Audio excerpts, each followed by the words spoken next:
IIM UPSC tuitions only in Tirumala IAS institute Chaitanyapuri. Call చేసి ఇప్పుడే join అవ్వండి. గూగుల్ పే, ఫోన్ పే వాడుతున్న యూజర్లకు shock. April 1 నుంచి వచ్చే కొత్త రూల్స్ తో కొంతమంది users Google pay, phone pay చెల్లింపులు చేయలేరు. NPCI తీసుకున్న నిర్ణయంతో వారి అకౌంట్ ఆగిపోనుంది. అందులో మీ వీడియో ఉందా? ఎవరి అకౌంట్లో ఆగిపోనున్నాయి?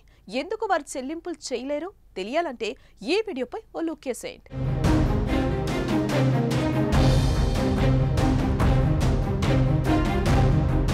చిన్న కిరాణా కొట్టు నుంచి సూపర్ మార్కెట్ దాకా ప్రస్తుతం అన్ని డిజిటల్ చెల్లింపులే కదా.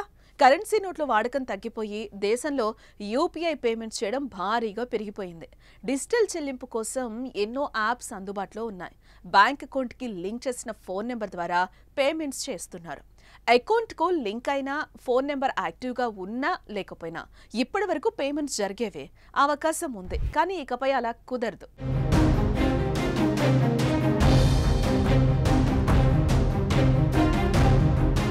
UPI అకౌంట్కు లింక్ అయిన ఫోన్ నెంబర్ యాక్టివ్గా లేనట్లయితే ఇకపై గూగుల్ పే, ఫోన్ పే లాంటి UPI ద్వారా డబ్బులు పంపించలేరు. అలాంటి ఫోన్ నెంబర్లకు బ్యాంక్ ఖాతా నుంచే కాకుండా UPI పేమెంట్ గేట్వే నుంచి తొలగిస్తున్నట్లు సమాచారం. ఏప్రిల్ 1వ తేదీ నుంచి ఈ కొత్త రూల్ అమలు కానుంది. ఈ మేరకు NPCI ప్రకటన కూడా జారీ చేసింది.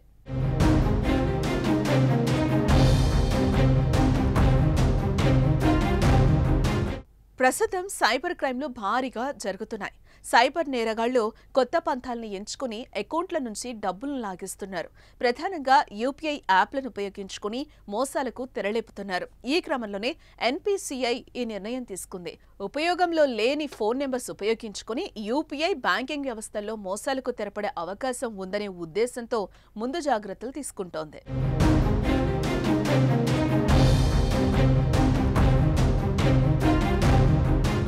ఏప్రిల్ 1 నుంచి ఈ కొత్త రూల్ అమలుకు సిద్ధం కావడంతో ఇప్పుడు వినియోగదారులు మేల్కోవాలి. UPI అకౌంట్, బ్యాంక్ అకౌంట్కు లింక్ ఉన్న మీ ఫోన్ నెంబర్ యాక్టివ్ లేకపోతే దానిని వినియోగంలోకి తెచ్చుకోవాలి. లేదా UPI లావాదేవీలు సవ్యంగా సాగాలంటే తప్పనిసరిగా యాక్టివ్గా ఉన్న మొబైల్ నెంబర్స్ను మాత్రమే లింక్ చేయాలి.